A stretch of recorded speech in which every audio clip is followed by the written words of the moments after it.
Hello दोस्तों, कैसे हो आप सभी। आशा करता हूँ सब बढ़िया ही होंगे। मेरा नाम गुड्डू मौर्य है। मैं ये वीडियो इसलिए बना रहा हूँ क्योंकि मेरा AGT में पिछली बार सिलेक्शन हुआ है 2024 वाली वैकेंसी में। ठीक है, तो मैंने क्या पैटर्न अपनाया था, क्या स्ट्रेटजी अपनाई थी एग्ज़ाम को क्रैक करने के लिए। ठीक है, इस समय लगभग आप लोगों के पास समय बहुत कम बचा है, लगभग 1 महीना बचा है। ठीक है, तो मैं समझ सकता हूँ आप लोगों के अंदर अभी क्या चल रहा है, क्योंकि मैंने भी वो समय फेस किया है। तो आपको डर भी लगता होगा, पता नहीं कैसे क्या होगा, मतलब घबराहट भी होती होगी और चिंता भी होती होगी। बस आपको डरने की कोई बात नहीं है। देखो, अब 1 महीना बचा है तो आपको क्या पैटर्न अपनाना है। देखो, सबसे पहली बात, आप लोग थ्योरी पर ज़्यादा ध्यान नहीं देंगे। मॉक अटेम्प्ट करना बहुत ज़रूरी है। डेली कम से कम 1 मॉक ज़रूर लगाएं। ठीक है, मॉक लगाने से भी ज़्यादा इम्पोर्टेंट है उसको बहुत अच्छे से एनालिसिस करना। ठीक है, क्योंकि बच्चे यही गलती करते हैं कि बस थ्योरी पढ़ते जाते हैं, मॉक नहीं लगाते हैं। ठीक है, थ्योरी पढ़ने का मतलब है हम सिर्फ इनपुट दे रहे हैं। क्या इनपुट दे रहे हैं, हमें खुद नहीं पता है कि फिर आउटपुट हमारा क्या आएगा। भाई, बिना मॉक लगाने से हमको थोड़ी पता है कि हम कितने लोगों के बीच में हैं, मतलब हमारी कंडीशन कहाँ पर है। भाई, आप खुद सोचो कि आप सिर्फ प्रैक्टिस कर रहे हो, क्या नाम, थ्योरी पढ़ रहे हो, मॉक नहीं लगा रहे हो, तो हमें खुद नहीं मालूम है कि हमारे अंदर कितना ज्ञान घुस गया है इसके अंदर। वो कैसे पता चलेगा जब आप टेस्ट अटैम्प्ट करेंगे कि हम कितनी थ्योरी पढ़ के आए हैं और कितना हमको आउटपुट मिला है। वो सिर्फ टेस्ट के माध्यम से पता चलेगा हमें। तो आप लोगों को बस इस समय बस यही करना है, टेस्ट लगाओ। ठीक है, उसको अच्छे से एनालिसिस करो।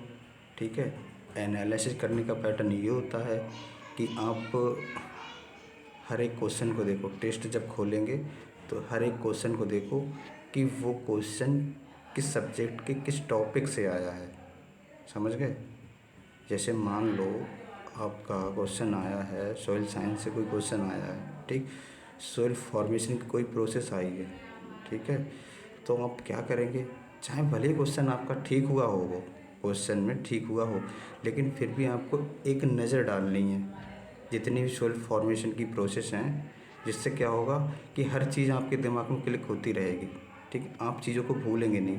हर हर क्वेश्चन में आपको यही पैटर्न अपनाना है, और चाहे वो सब्जेक्ट आपका एग्रीकल्चर का हो या फिर UPGK या कंप्यूटर। ठीक है, तो इसी तरह से हम धीरे धीरे काम करें तभी नंबर इंक्रीज होंगे।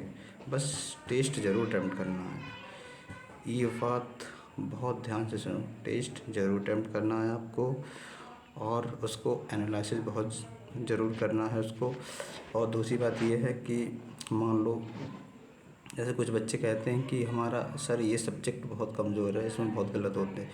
तो आपको क्या करना है, जैसे मान लो आपका जैसे टफ सब्जेक्ट कौन सा है, कंप्यूटर मान लो। ठीक है, कंप्यूटर है।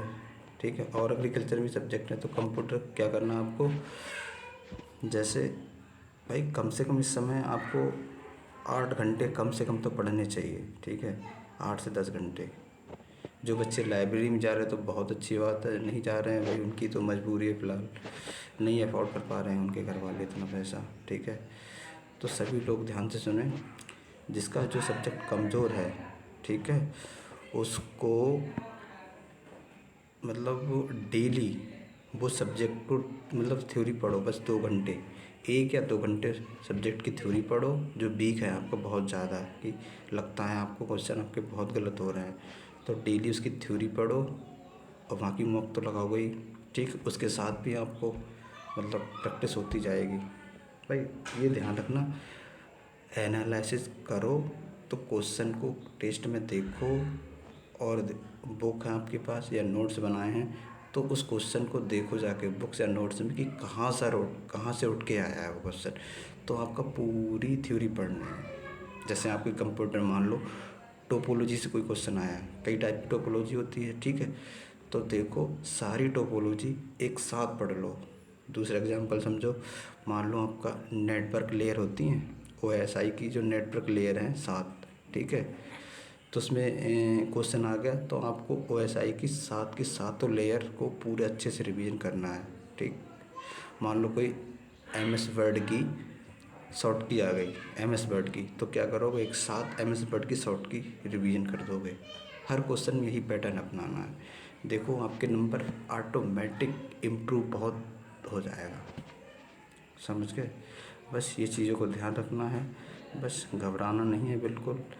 ये समय बहुत ही क्रिटिकल समय चल रहा है आप लोगों का। समय को ज़्यादा इधर उधर व्यर्थ ना करें। जो बच्चे लाइब्रेरी में वो खासकर सुने, ठीक है।